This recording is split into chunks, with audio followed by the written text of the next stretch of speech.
If you're a fan of the hot new medical drama, you might be familiar with those really intense scenes where people are running through the hospital shouting codes at each other like, I need 20 cc's of fluid stat, or clear path, we need to get this patient into the OR ASAP, which probably sounds like a bunch of abbreviated nonsense. But the goal of abbreviations isn't to be confusing or unclear, though anyone on the outside can feel that way. For those of us in the know, the goal is actually the opposite.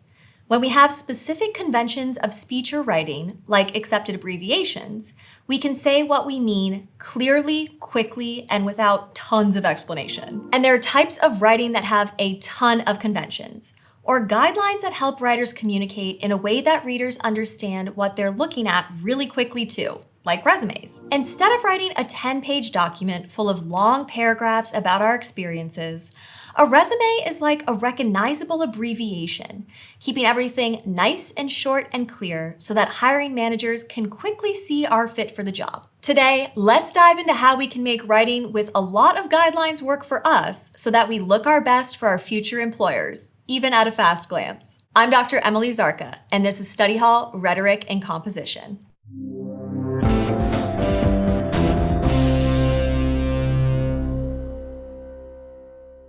Certain kinds of writing can have a big impact on our success and showcase many of the lessons we're learning in this series. As with other episodes, today we'll tackle writing in action and go into detail on a specific type of writing that shows up in our lives. This time, resumes. When we first look at a resume, it can be hard to tell what someone's included as part of their personal preference and what's standard practice. So to figure this out, we're going to dissect a resume and identify what each section should do. At the top of the resume is a header where we'll put our name and contact information. There's a Goldilocks quality about these sections, so don't make them super big or super small, and aim for the name to be just a bit bigger than the rest so that it stands out. Next, you might need a summary section. If we include a summary, this is a 1 to 2 sentence description of what we bring to the table based on our experience. Keep it super short though, because you have a lot of other sections to include, and because not everyone expects or prefers to see a summary on the resume. In some circles, summary sections are more common for specialized roles after you've been working for a while, but it varies. Though, if you keep it truly short, having one isn't likely to count against you. Then, under the header and summary, you'll either find education or experience sections. The order you put them in tends to depend on whether the job you're applying for is likely to see your education or your experience as most relevant to their work. As with many aspects of the resume, you need to think about what a hiring manager most wants to see. Audience matters a lot. Let's start with education, which usually gets put first when we have an educational background essential to the job or when we don't have a lot of experience yet. The items in this section tend to begin with anything after high school, though if the job requires a high school diploma or GED, we may need to list where and when we got this. Generally, the education section is a list of key details about our education, including the type of degree, where we got it, what we studied, the year we graduated or will graduate, any honors we earned or thesis work we did, and our GPA, if it was particularly high. Though both GPA and the year you graduated can be optional. And though we want to make sure we're following standard resume protocol, both so our audience finds it easy to navigate and so it's easy for us to write, there are some personalization options within the education section. Like if we haven't worked a lot but studied something very relevant to this job, an option is to create a list of relevant courses we've taken. Definitely think about your audience here, because a course list is most useful if the person reading our resume is likely to recognize some of those names and think they're relevant to the job. It might also be better to mention this info in a cover letter to keep the resume less cluttered. Next comes the experience section, or we can lead with it if the strength of our application is rooted in work experience more than our education. Each entry in the experience section tends to start with the job title that we've held, the company name, and the amount of time we worked there. Then, under each job, there are somewhere between 3 and 5 points to describe what we accomplished or what skills or tasks we do in this role that show we're qualified for the new role. So things that showed we're generally competent, like successfully completing projects on time and under budget. Or things that are directly relevant to this new job, like having completed a ghost removal if you want a job as a ghost hunter. You want these descriptions to showcase both your own most valuable accomplishments from each job and include keywords from the job description to really highlight you're the right fit. Your audience is likely reading quickly, and mentioning keywords is likely to catch their eye. Now, many times when we're applying to jobs, we're not just applying to one job. And like we talked about with cover letters and personal statements, it can be tempting to reuse the same resume over and over. But while some of these points will stay the same across job applications, we don't have much space. It's wise to personalize our resume for each application and think about whether there was something else we could substitute that's more relevant to this specific job. If we haven't had a lot of jobs, we may have to find ways to make any job relevant. It can be a challenge, but think about what skills or lessons you learned that make you an excellent coworker or adaptable. Like if you've had a retail job but want to be a ghost hunter, your experience working with people and keeping track of inventory can dovetail into managing the ghost detection machines and talking with any human or ghostly visitors as you hunt. Or if we have had a lot of jobs, we might keep a work experiences journal with all our work experience, but pick and choose what to include for a specific job. Anything that's from long ago or is too tangential can be sacrificed. The work experiences section varies a lot because hiring managers look for very different things.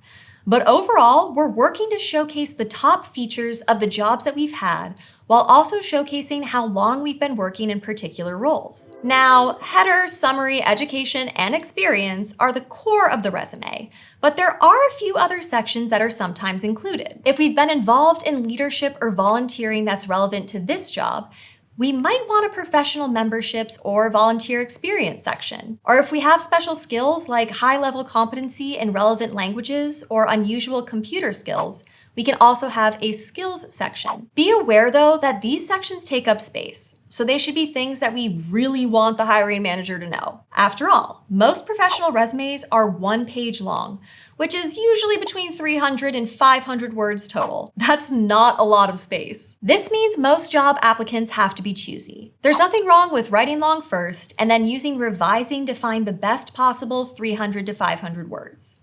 Once you have that short draft, you can use more editing skills to finish your resume. Beyond length, readers are going to notice consistency. This isn't the place to get creative with different kinds of bullet points for each section or elaborate fonts.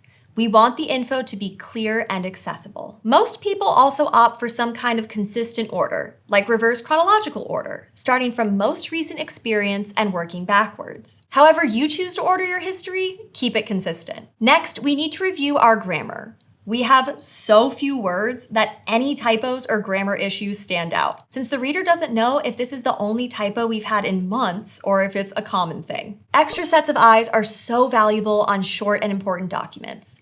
Having other people read our work doesn't take that long, but often typos stick out to them quickly. In addition, an extra set of eyes can help you review your resume for a few formatting choices that will help you if you submit your resume through applicant tracking systems, or ATS. Resumes that confuse the ATS have a bigger chance of being shuffled to the bottom of the list and not get seen by a human reviewer. We talk more about ATS in our episode on non-human audiences, but just a few small tweaks to a strong resume can make it easier for an ATS to understand and add to the list for a hiring manager to review. First, make sure you use the right file type and don't include key info in a header or footer, where the algorithm may not be checking for keywords. Second, take keywords from the requirements and job duty sections in the job description and make sure they're included in your experiences where they fit. Exact keywords make your experience seem relevant to the computer program more than using synonyms or similar phrasing. And like we said before, using exact keywords will also help a human hiring manager recognize how qualified you are. Last, cut out anything extra that the ATS can't read,